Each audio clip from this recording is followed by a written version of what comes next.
Our history is punctuated with certain moments that are so impactful that if we happen to be alive whenever they occur, it leaves an impression on us that we'll always remember.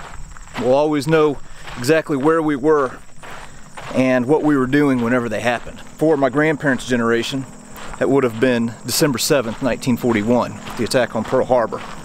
And for my parents' generation, it would have been something like the assassination of John F. Kennedy or the moon landing. For my generation, that moment was September 11th, 2001, where on a Tuesday morning, 19 hijackers took over 4 different commercial airliners, flew 2 of them into the north and south towers of the World Trade Center, 1 into the Pentagon, and 1 that went down where I am today, in a field just outside of the town of Shanksville, Pennsylvania.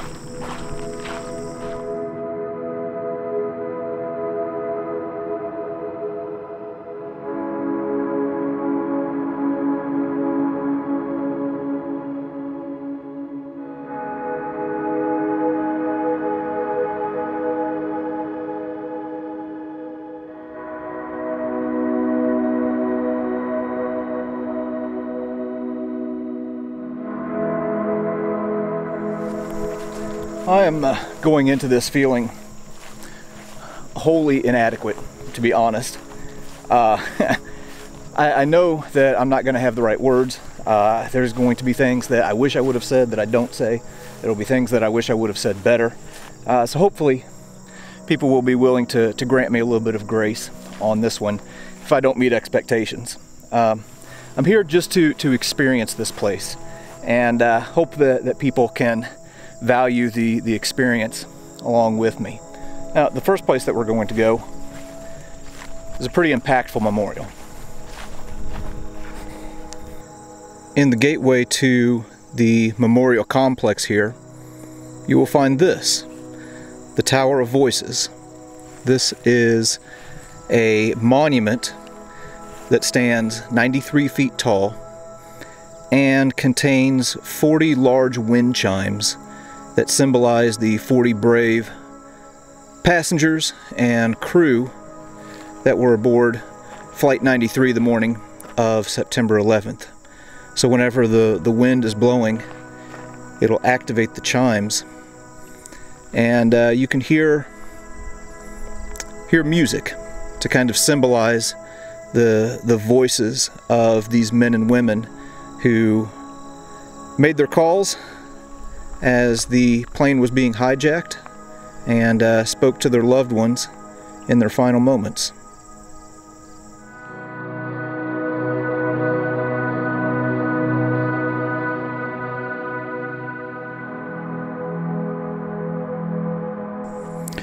Where I'm standing now is the Visitor Center and Interpretive Center here at the Flight 93 Memorial. And what they've done here is simultaneously haunting and beautiful. So this black granite path that you see before you and the corridor in the distance lays out the path that Flight 93 took in its final moments. And as you walk forward, well, you can see 8:46 a.m., 1 World Trade Center, American Airlines, Flight 11. And then if we continue on down this path, 9:03 a.m., 2 World Trade Center, United Airlines Flight 175. And then as we go further along, following the same path of Flight 93, well, we get to 9:37 a.m. at the Pentagon with American Airlines Flight 77.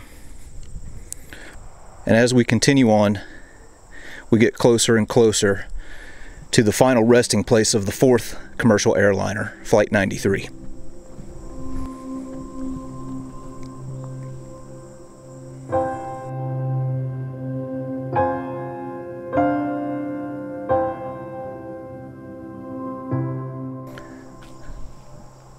So here is an overlook where we are looking at the flight path of Flight 93, and here I like how they've interpreted this. It says, "A common field one day, a field of honor forever." So as we go to this overlook, now straight off in the distance, in that distant field, is the crash site of Flight 93. So we're going to go ahead and make our way down there.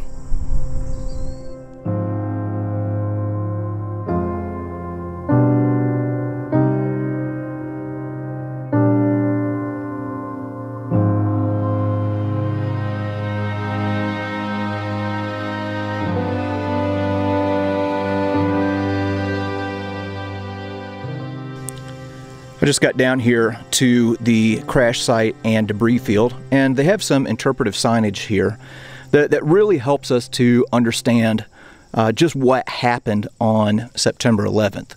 So the first 2 flights that were hijacked by the terrorists were flown into the World Trade Center. The 3rd one was flown into the Pentagon, and the 4th one was going to be targeting the Capitol building, supposedly at Washington, D.C.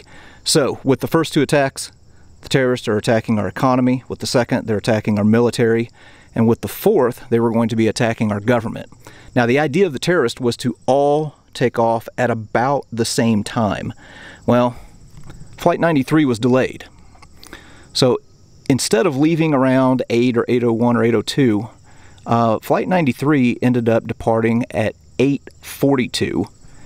What's crazy is that the first plane struck the North Tower of the World Trade Center at 8:46 a.m. If this flight would have been 4 or 5 minutes later, they may have seen this flight crash into the World Trade Center. So the one thing that Flight 93 had that the other 3 flights didn't have was time.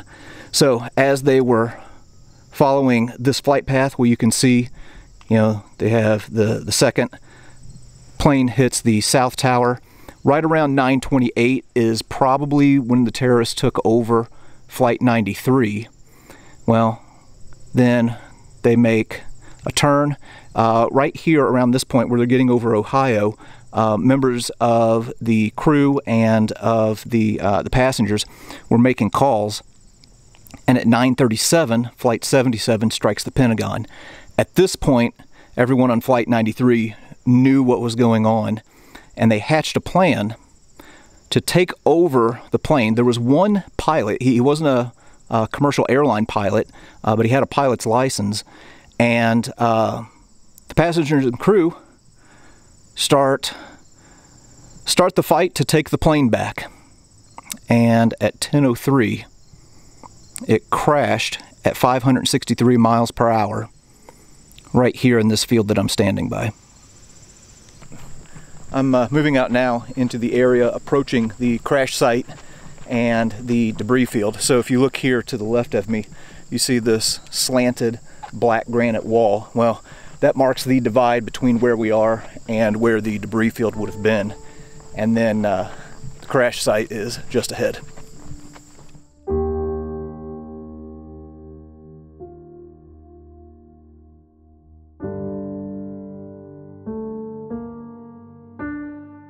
This is the wall of names. This contains the names of each and every passenger and crew member on Flight 93. And if we move over here a little bit, there in the distance on top of the hill, well, you can see the flight path overlook where we were earlier.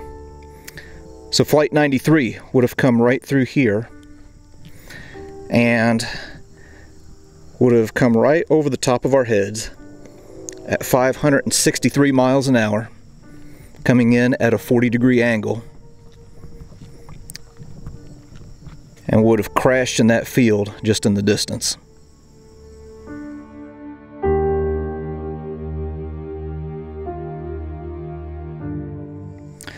On the other end of the field where the crash site is, there was a little grove of hemlock trees that were charred and burned. Well, they have this gate here on the final stretch of Flight 93's path, and it's made out of hemlock, and it has 40 unique cuts in it.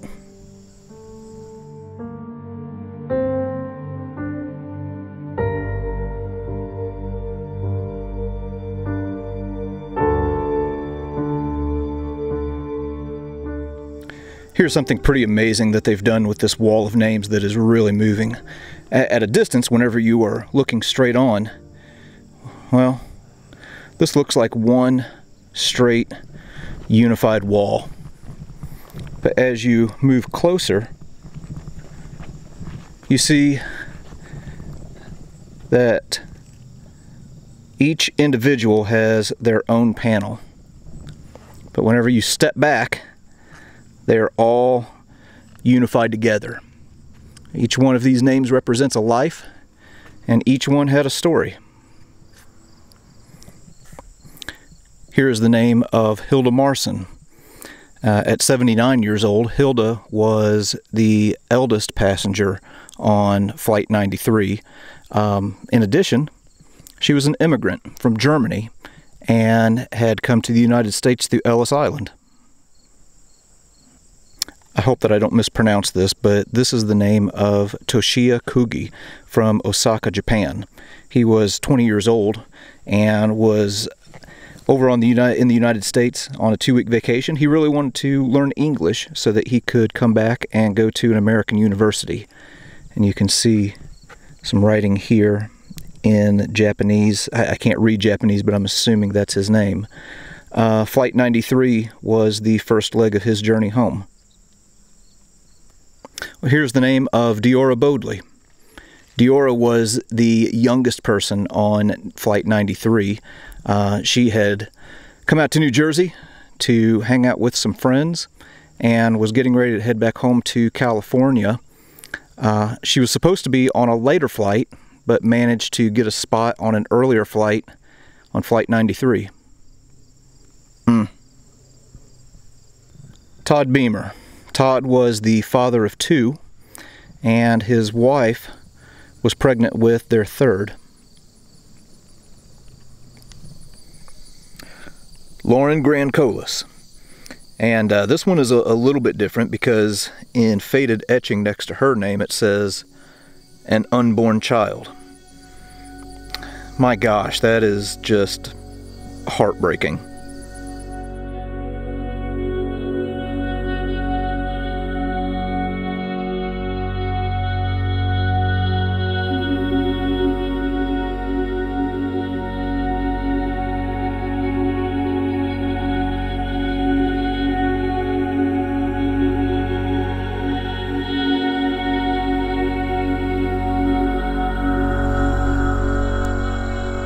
Whenever you come to the Flight 93 Memorial, well, there's a giant stone that marks the exact point where Flight 93 crashed.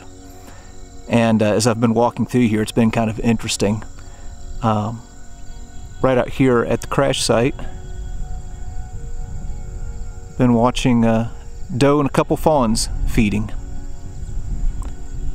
So in a place that some might associate with death and loss, we have new life.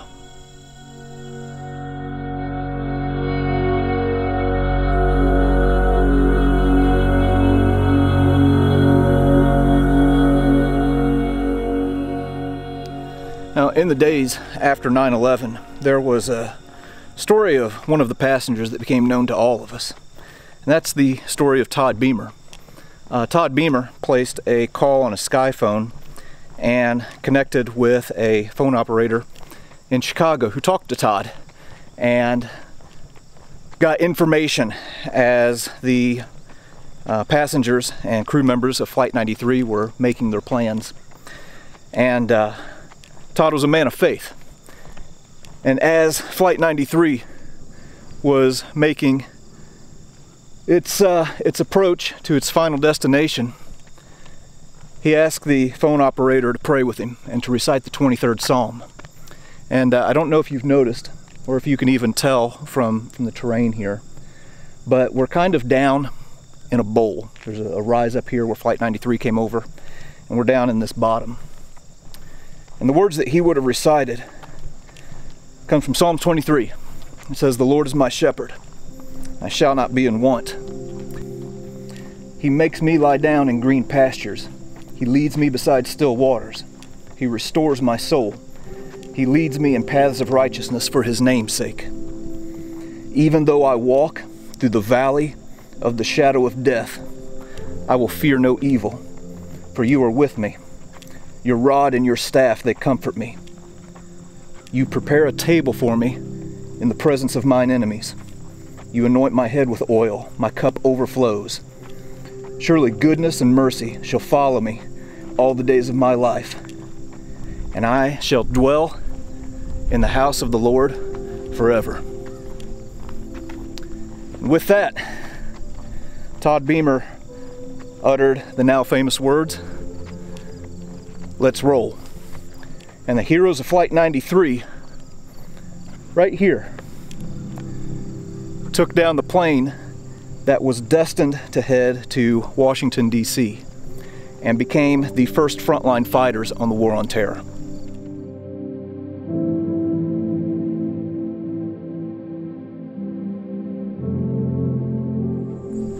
There's much to reflect on coming to this place. Bravery, sacrifice, freedom, patriotism. Me personally, the one thing that I've been thinking about as I've walked these grounds is that death comes to us all. And whenever my time comes, I hope that I'm able to approach it with the confidence of somebody like Todd Beamer, or the bravery of the other crew members and passengers of Flight 93. It's been 20 years, the time that I'm filming this, since September 11th, which means that any school-aged child or adolescent has no memory of what happened here. So it's incumbent on us to pass those stories down, just like stories of the past were handed down to us. But if you ever get an opportunity, come to this place.